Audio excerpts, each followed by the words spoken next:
तर मित्रांनो, आज आपण जी क्राईम स्टोरी पाहणार आहोत ती एका 13 वर्षाच्या मुलीची आहे. फक्त 13 वर्षाच्या वयात तिला एका मुलाशी नाही तर अनेक मुलांशी प्रेम झालं. प्रेम म्हणजे तिला मुलांची लतच लागली असे म्हणता येईल. पण तिला या तिच्या सवयीची खूप मोठी किंमत द्यावी लागली आणि तिचा खूप दुःखद असा अंत झाला. तर मित्रांनो, ही घटना घडते हरियाणामधील सोनीपत या शहरात राईथाना म्हणून एक पोलीस स्टेशन असलेल्या एका गावातून. या गावाचे नाव आपण या घटनेच्या शेवटला पाहूया. तर संपूर्ण घटनेला जाणून घेण्यासाठी आपल्याला जावे लागेल आजपासून किमान 4 वर्ष मागे. मध्य प्रदेशात एक गाव आहे टिकमगड, आणि ह्याच टिकमगडमध्ये राहणारा एक व्यक्ती गंगाराम. ही स्टोरी गंगाराम आणि त्याच्या परिवाराची आहे. गंगाराम 25 वर्षाचा युवक होता. गंगारामचे लग्न शोभा नावाच्या महिलेबरोबर झालं. शोभा हिचे आधी लग्न झालेले होते, पण तिचा नवरा आता या जगात नव्हता. ती विधवा होती. पहिल्या नवऱ्याकडून तिला एक मुलगी होती. आता तिचं दुसरं लग्न गंगारामसोबत झालं. ती आपल्या पहिल्या मुलीला घेऊन गंगारामकडे आली. नंतर गंगाराम आणि शोभा यांना 2 मुलं झाली. पहिली मुलगी झाली, तिचं नाव आस्था. तिच्या मागे 1 वर्षांनी मुलगा झाला, त्याचं नाव ऋतिक. आता त्यांचा परिवार वाढला. 2 मुली, 1 मुलगा. त्यांचं पालनपोषण करायचं होतं, परंतु त्या गावात त्याला काही एवढं काम हाताला लागत नव्हतं. परिवाराला सांभाळायला पैसा पुरत नव्हता. टिकमगडमध्ये राहून तो छोटी मोठी मजुरीची कामं करू शकत नव्हता.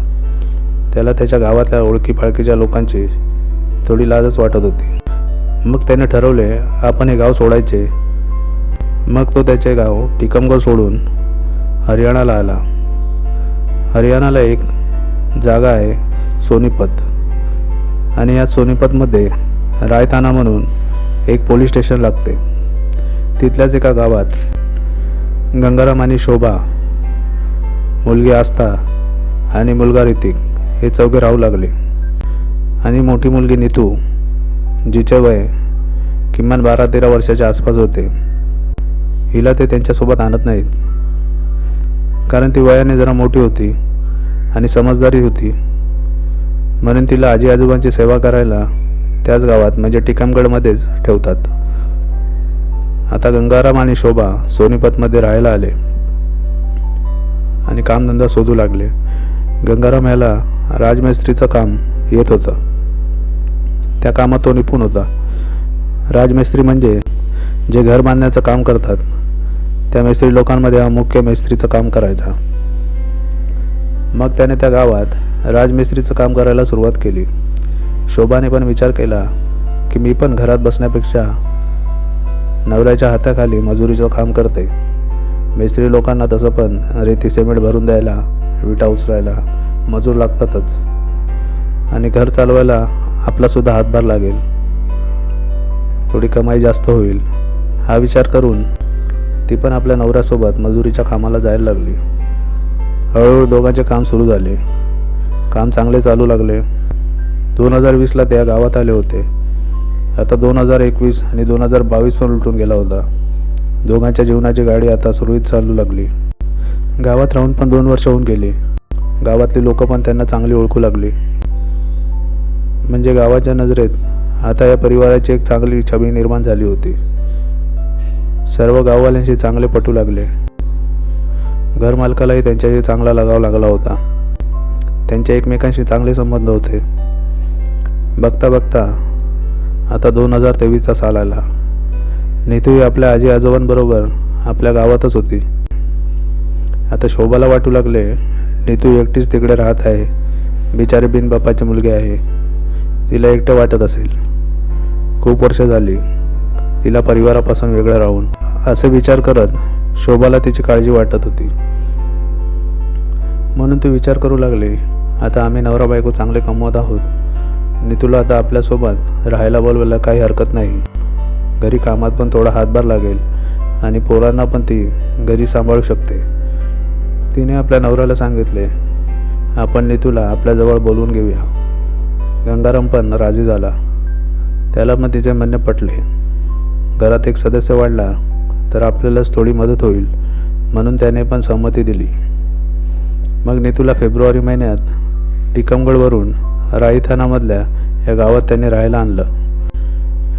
नीतू आता घरी आली होती. तिचं वय आता 13-14 वर्ष होतं. आता तिला या गावात शिक्षणासाठी शाळेत पाठवायचे होते, पण त्यांची परिस्थिती एवढी नव्हती की ते तिला चांगल्या प्रायव्हेट शाळेत पाठवतील.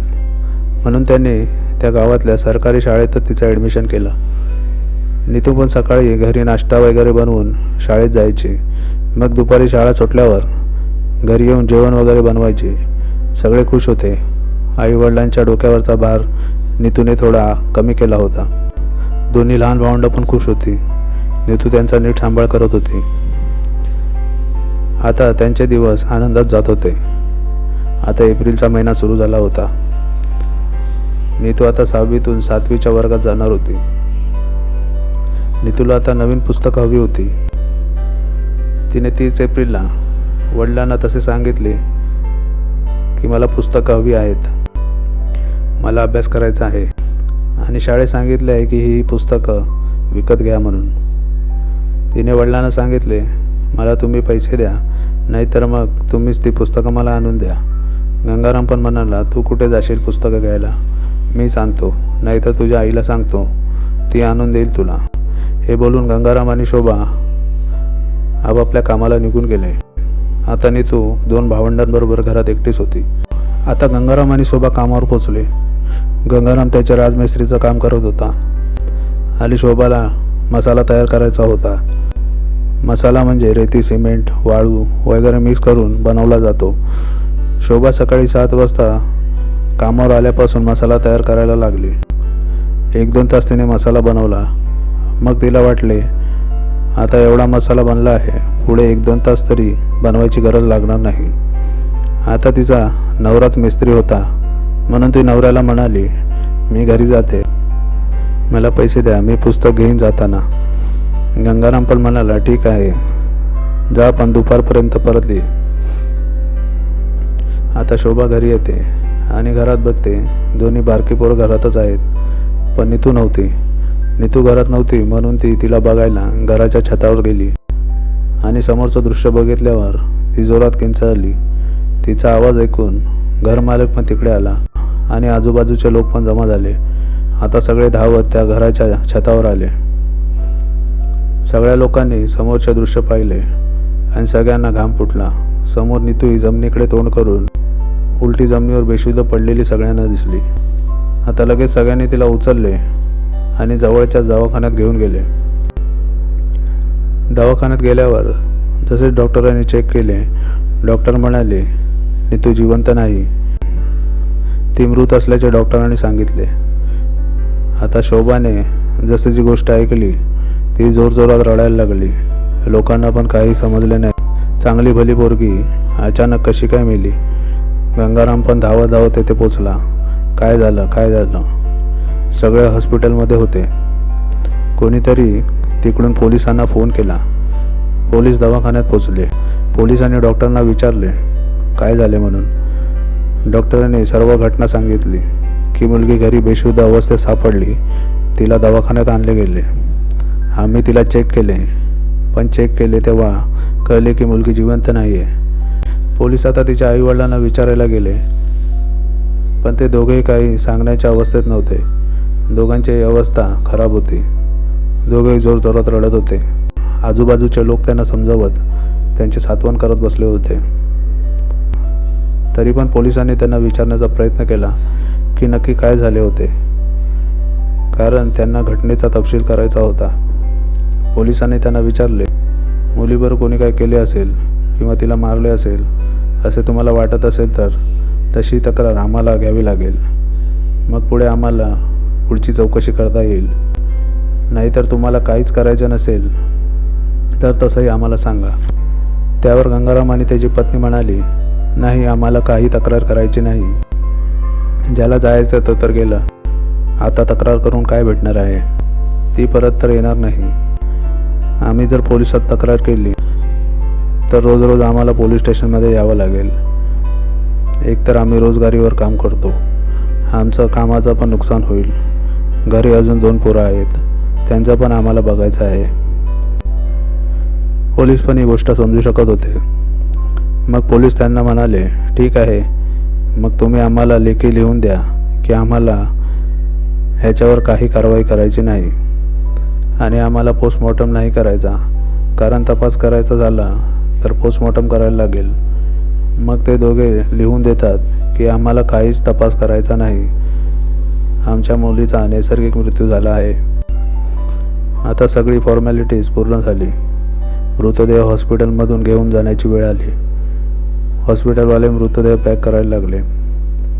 पण पॅकिंगच्या वेळेस जो डॉक्टर होता त्याला असे वाटले की ह्या मुलीची कदाचित नॅचरल डेथ नाही, हिचा खून झाला आहे आणि खून होण्याआधी हिचा रेप पण झाला असावा. डॉक्टराला अशी शंका आली. डॉक्टरला असे वाटल्यावर त्याने ही गोष्ट पोलिसांना सांगितली की कदाचित हिचा मर्डर झाला आहे आणि तिचे कपडे पण अस्तव्यस्त होते, त्यावरून कदाचित तिचा रेपसुद्धा झाल्याची शंका आहे. डॉक्टरांनी त्याच्या अनुभवाने असे सांगितले. इतक्यातच मीडियावाले पण तिथे पोचतात. मीडिया पण लाईव्ह कव्हरेज देत होती. वेगवेगळ्या गोष्टी मीडियावाले विचारायला लागले, कारण एका गरीब परिवाराची घटना होती. डॉक्टरांना पण वाटत होते की रेप झाला आहे. मीडिया पण प्रश्न विचारू लागली. आता पोलिसांना वाटले आता या घटनेचा तपास करायला हवा, कारण तपास केला नाही तर त्यांनाच याचा त्रास होईल, कारण या घटनेची चर्चा आता सगळीकडेच पोचली आहे. पोलिसांनी मृतदेह त्यांच्या ताब्यात घेतला आणि पोस्टमॉर्टमला पाठवला. आता 30 तारखेला पोस्टमॉर्टमला पाठवण्यात आले आणि 1-2 तारखेला पोस्टमॉर्टमचे रिपोर्ट आले. पोस्टमॉर्टममध्ये असे समजले की मुलीचा रेप झालेला नाही, परंतु खून झाला आहे. आणि पोस्टमॉर्टममध्ये असे समजते की मुलीची गळा दाबून हत्या करण्यात आली आहे. घटना जशीच नॅचरल डेथवरून मर्डरवर पोचते तसेच पोलीस तिच्या घरच्यांना विचारतात. आई वडील सांगतात आम्हाला कोणावरती शंका नाही. घरमालकाने पण म्हटले बाहेरून तर त्या दिवशी कोण आले नाही. आता घरवाले सांगतात कोणावर शंका नाही, घरात कोणी आले नाही. घरमालकाला पण विचारपूस केल्यावर त्याच्यावर पण एवढी काही पोलिसांना शंका झाली नाही. मग पोलिसांनी ठरवलं हिच्या आईवडिलांची जरा कसून पोलिसांच्या रीतीने चौकशी करायला हवी. पोलिसांनी तिच्या आईवडिलांची जेव्हा त्यांच्या पद्धतीने चौकशी केली तेव्हा ते दोघे जोरजोरात रडायला लागले आणि आपला गुन्हा कबूल केला आणि त्यांनी सारी घडलेली हकीकत त्यांना सांगायला सुरुवात केली. जेव्हा नीतू ही टिकमगडमध्ये राहत होती तेव्हा तिला एका मुलाशी प्रेम झालं. तेव्हा ती 6वीला शिकत होती. ती त्या मुलाशी बोलत असे. तिचे जे आजी आजोबा होते त्यांना काही एवढं समजायचं नाही. लहान मुलगी आहे, काहीतरी करत असेल असे त्यांना वाटायचे. असं तिचं रोज बोलणं चालू होतं. मग तिला टिकमगडवरून राई ठाण्याला आणलं. तेव्हा ती थोडे दिवस लपून फोनवर बोलत होती. पण एक दिवस शोभाने तिला बघितलं की नीतू कोणाबरोबर तरी फोनवर बोलत आहे. तिच्याकडे मोबाईल आहे.